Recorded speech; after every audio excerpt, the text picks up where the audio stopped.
Hello friends, welcome back to Crick Biology. Today we are discussing about seed germination. Seed germination అంటే విత్తనం యొక్క మొలకెత్తే విధానం. విత్తనం ఏ విధంగా మొలకెత్తుతుంది మరియు అలాగే మనకు జీవులలో ఏ విధమైన హార్మోన్స్ ఉంటాయో గ్రోత్ జరగడానికైనా మనకు జీవులలో గ్రోత్ జరగాలంటే కొన్ని హార్మోన్స్ అవసరం. మానవుల్లోనైనా ఏ జీవిలోనైనా కొన్ని హార్మోన్స్ ఉంటాయి. అది గ్రోత్ జరపాలంటే దానికి కొన్ని హార్మోన్స్ అవసరమవుతాయి. అవి గ్రోత్ హార్మోన్స్. జంతువులే కాకుండా మొక్కలు కూడా కొన్ని హార్మోన్స్ని కలిగి ఉంటాయి. ఆ హార్మోన్సే మొక్కల యొక్క పెరుగుదలకు ఉపయోగపడతాయి. ఇక్కడ సీడ్ జర్మినేషన్లో మనకు ఒక హార్మోన్ అనేది ఇంపార్టెంట్ కీ రోల్ని చేస్తుంది. ఇక్కడ అదే జిబ్బరెల్లిక్ యాసిడ్. జిఏ మీన్స్ జిబ్బరెల్లిక్ యాసిడ్ అనేది సీడ్ జర్మినేషన్లో ఉపయోగపడుతుంది. అంటే సీడ్ డార్మెన్సీ నుంచి జర్మినేషన్లోకి వెళ్తుంది, అంటే మొలకెత్తుతుంది. సుప్తావస్థలో ఉన్నటువంటి విత్తనం మొలకెత్తడాన్ని సీడ్ జర్మినేషన్ అంటారు. విత్తనం అనేది డార్మెన్స్లో ఉండడానికి, విత్తన సుప్తావస్థలో ఉండడానికి కారణం అబ్సిసిక్ యాసిడ్ అయిన హార్మోన్ ఉపయోగపడితే, అలాగే సీడ్ జర్మినేషన్కి జిబ్బరెల్లిక్ యాసిడ్ అనేది ఉపయోగపడుతుంది. జిబ్బరెల్లిక్ యాసిడ్, అబ్సిసిక్ యాసిడ్ ఇవన్నీ హార్మోన్స్, ప్లాంట్ హార్మోన్స్.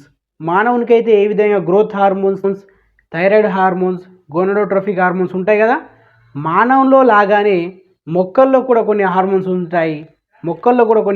ఉంటాయి. అవే gibberellic acid, abscisic acid, ethylene and auxin, ఈ విధంగా సైటోకైనిన్, ఈ విధంగా మనకు మొక్కల్లో హార్మోన్స్ ఉంటాయి. సీడ్ జర్మినేషన్కి మనకు సీడ్ మొలకెత్తడానికి మనకు కొన్ని హార్మోన్స్ అవసరమవుతాయి. చూద్దాం సీడ్ జర్మినేషన్కి ఏ విధమైన మెకానిజం జరుగుతుందో చూద్దాం. జిబ్బరెల్లిక్ యాసిడ్ అనేది విత్తనం మొలకెత్తడానికి ఏ విధమైన మెకానిజం జరుగుతుందో చూద్దాం. ఇక్కడ ఇది సీడ్, ఈ స్ట్రక్చర్ ఉంది కదా, ఇది సీడ్ యొక్క ఇంటర్నల్ స్ట్రక్చర్. ఇది సీడ్ని నిలువుగా కట్టేసినప్పుడు ఈ విధమైన స్ట్రక్చర్ మనకు కనబడుతుంది. ఇది ఎల్యూరాన్ లేయర్. ఇది ఎండోస్పెర్మ్. ఇందులో ఫుడ్ మెటీరియల్ అనేది ఉంటుంది. ఇది ఎల్యూరాన్ లేయర్, ఇది ఎండోస్పెర్మ్, ఇది ఎంబ్రియో.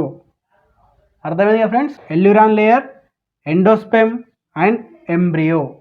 చూద్దాం ఏ విధంగా మరి సుప్తావస్థలో ఉన్నటువంటి, డార్మెన్సీలో ఉన్నటువంటి విత్తనం ఏ విధంగా జర్మినేట్ అవుతుంది, ఏ విధంగా మొలకెత్తుతుంది అనేది చూద్దాం. మనం సుప్తావస్థలో ఉన్నటువంటి విత్తనంపై జిబ్బరెల్లిక్ యాసిడ్ని స్ప్రే చేసినట్టయితే, మనం జిబ్బరెల్లిక్ యాసిడ్ ఏం చేస్తుందంటే secretion of hydrolytic enzymes. Gibberellic acid అనేది హైడ్రోలైటిక్ ఎంజైమ్స్ని ఉత్పత్తి చేస్తుంది మరియు సీక్రెషన్ చేస్తుంది. మనకి ఇక్కడ హైడ్రోలైటిక్ ఎంజైమ్స్ అనేవి కాల్షియం డిపెండెంట్ ఉంటుంది, కాల్షియం ఇండిపెండెంట్ ఉంటుంది. కాల్షియం ఇన్వాల్వ్ అయినప్పుడు హైడ్రోలైటిక్ ఎంజైమ్స్ అనేవి ఉత్పత్తి అవుతాయి. కాల్షియం లేనప్పుడు మనకు జిబ్బరెల్లిక్ యాసిడ్ అనేది సిగ్నలింగ్ పాత్వే ద్వారా జీన్ ఎక్స్ప్రెషన్ జరిపి ఆల్ఫా అమైలేజ్ అనే జీన్ ఎక్స్ప్రెషన్ చేసి ఆల్ఫా అమైలేజ్ అనే ఎంఆర్ఎన్ఏ ఏర్పరుస్తుంది. ఈ ఎంఆర్ఎన్ఏ ప్రోటీన్ సింథసిస్లో పాల్గొని ఆల్ఫా అమైలేజ్ అనే ఎంజైమ్ను ఉత్పత్తి చేస్తుంది. ఆ విధంగా హైడ్రోలైటిక్ ఎంజైమ్స్ అనేవి ఉత్పత్తి అవుతాయి. ఈ హైడ్రోలైటిక్ ఎంజైమ్స్ ఏంటి? Alpha amylase. ఏంటిది? ఆల్ఫా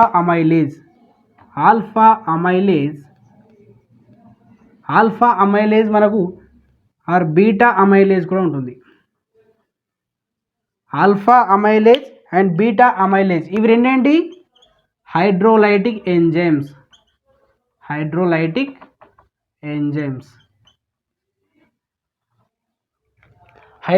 ఎంజైమ్స్ యొక్క పని ఏంటి? ఇక్కడ జిబ్బరెల్లిక్ యాసిడ్ హైడ్రోలైటిక్ ఎంజైమ్స్ని ఉత్పత్తి చేస్తుంది మరియు ఇంకో విధానం ఏంటి? Synthesis and secretion. Gibberellic acid hydrolytic ఎంజైమ్స్ని సింథసిస్ చేస్తుంది మరియు సీక్రెషన్ చేస్తుంది. అది కాల్షియం డిపెండెంట్, ఇండిపెండెంట్ అనే మనకు రెండు విధానాలు ఉంటాయి. అవి తర్వాత క్లాస్లో చూద్దాం. ఇక్కడ జిబ్బరిలిక్ యాసిడ్ అనేది హైడ్రోలైటిక్ ఎంజైమ్స్ని ఉత్పత్తి చేస్తుంది. ఈ హైడ్రోలైటిక్ ఎంజైమ్స్ అనేవి ఎండోస్పెర్మ్లోకి ఎంటర్ అవుతుంది. ఎండోస్పెర్మ్ అంటే ఏంటిది? మనకు ఫుడ్ మెటీరియల్. ఎండోస్పెర్మ్ అనేది సీడ్స్కి ఫుడ్ మెటీరియల్ని ఇచ్చి అది జర్మినేట్ అయ్యే టైంలో ఈ ఫుడ్ అనేది ఉపయోగపడుతుంది. సో ఇది కాంప్లెక్స్ ఫుడ్ మెటీరియల్. ఎండోస్పెర్మ్లో ఉన్నటువంటిది complex food material. Complex food material అనేది మనకు సింపుల్ ఫుడ్ మెటీరియల్గా మారాలి. Complex food material simple food మెటీరియల్గా మారాలంటే మనకు ఎంజైమ్స్ అవసరం. ఏం ఎంజైమ్స్ అవి? మనకు జిబ్బరెల్లిక్ యాసిడ్ సింథసిస్ చేసినటువంటి హైడ్రోలైటిక్ ఎంజైమ్స్. ఏంటి? Alpha amylase and beta amylase. Alpha amylase, beta amylase అనేవి కార్బోహైడ్రేట్స్ని బ్రేక్ డౌన్ చేసే ఎంజైమ్స్. చూద్దాం, ఇది complex food material convert into simple food materials. Complex food materials polysaccharides, మోనోసాకరైడ్స్గా మారే పద్ధతి. ఇక్కడ ఏంటిది? కాంప్లెక్స్ ఫుడ్ మెటీరియల్ ఏంటిది? పాలీసాకరైడ్స్ అనుకోండి. ఇక్కడ simple food material monosaccharides or disaccharides. Complex food material అనేది సింపుల్ ఫుడ్ మెటీరియల్గా కన్వర్ట్ కావడానికి హైడ్రోలైటిక్ ఎంజైమ్స్ అనేవి ఉపయోగపడతాయి. ఈ హైడ్రోలైటిక్ ఎంజైమ్ ఎండోస్పెర్మ్లోకి ఎంటర్ అయిన తర్వాత ఈ ఫుడ్ కాంప్లెక్స్ని అంతా బ్రేక్ డౌన్ చేసి సింపుల్ ఫుడ్ కాంప్లెక్స్గా మారుతుంది. అంటే ఎంబ్రియో అనేది ఉపయోగించుకునే విధంగా ఈ ఫుడ్ అనేది మారి మనకి ఎంబ్రియోలోకి ఎంటర్ అయిన తర్వాత ఫుడ్ మెటీరియల్ని ఎంబ్రియో ఉపయోగించుకొని oxidation food material, simple food మెటీరియల్ని ఆక్సిడేషన్ చేసుకుంటుంది. మనం శ్వాసక్రియలో చూసుకున్నాం కదా, ఫుడ్ మెటీరియల్ అనేది ఆక్సిడేషన్ చేసి ఏమి ఉత్పత్తి అవుతుంది? ఎనర్జీ అనేది ఉత్పత్తి అవుతుంది. ఏటీపీ ఆర్ ఎనర్జీ అనేది ఉత్పత్తి అవుతుంది. ఈ ఎనర్జీని ఎంబ్రియో ఉపయోగించుకొని సీడ్లింగ్స్ని ఏర్పరుస్తుంది. సీడ్లింగ్స్ అంటే విత్తనం మొలకెత్తడం. ఈ విధంగా స్ట్రక్చర్ చూద్దాం. ఈ విధంగా విత్తనం ఉందనుకోండి, ఇది మొలకెత్తుతుందిగా.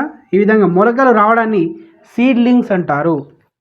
సింపుల్ ఫుడ్ మెటీరియల్ ఎండోస్పెర్ములోని సింపుల్ ఫుడ్ మెటీరియల్ని ఉపయోగించుకొని ఆక్సిడేషన్ చేసి ఎనర్జీని ఉత్పత్తి చేసుకొని ఎంబ్రియో అనేది గ్రోత్ జరుగుతుంది. ఎంబ్రియో అనేది సీడ్లింగ్స్గా మారుతుంది. అంటే సీడ్ జర్మినేషన్కి దారితీస్తుంది. అంటే సీడ్లో ఉన్నటువంటి ఫుడ్ మెటీరియల్ని హైడ్రోలైటిక్ ఎంజైమ్స్ అనేవి బ్రేక్ డౌన్ చేసి సింపుల్ ఫుడ్ మెటీరియల్గా మార్చి ఆక్సిడేషన్ జరిపి ఎనర్జీని ఉత్పత్తి చేసుకొని ఈ విధంగా ఎంబ్రియో అనేది మొలకెత్తుతుంది. అంటే సీడ్ అనేది మొలకెత్తుతుంది. అర్థమైందిగా ఫ్రెండ్స్? ఇది సీడ్ జర్మినేషన్. సీడ్ జర్మినేషన్లో ఉపయోగపడే హార్మోన్ ఏంటిది? జిబ్బరెల్లిక్ యాసిడ్. అలాగే సీడ్ డార్మెన్సీలో ఉపయోగపడే హార్మోన్ ఏంటిది? Abscisic acid. అర్థమైందిగా ఫ్రెండ్స్? ఇది జిబ్బరెల్లిక్ యాసిడ్ ఈ విధంగా హైడ్రోలైటిక్ ఎంజైమ్స్ ఉత్పత్తి చేసి ఈ విధంగా కాంప్లెక్స్ ఫుడ్ మెటీరియల్ని సింపుల్ ఫుడ్ మెటీరియల్గా మార్చి ఆక్సిడేషన్ జరిపి ఎనర్జీని ఉత్పత్తి చేసుకొని ఎంబ్రియో గ్రోత్ అనేది జరుగుతుంది. అంటే సీడ్ జర్మినేషన్ జరుగుతుందన్నమాట. అర్థమైందిగా ఫ్రెండ్స్? ఇది seed germination. Friends, if you like this video, click the like button and subscribe my channel. More update videos, friends.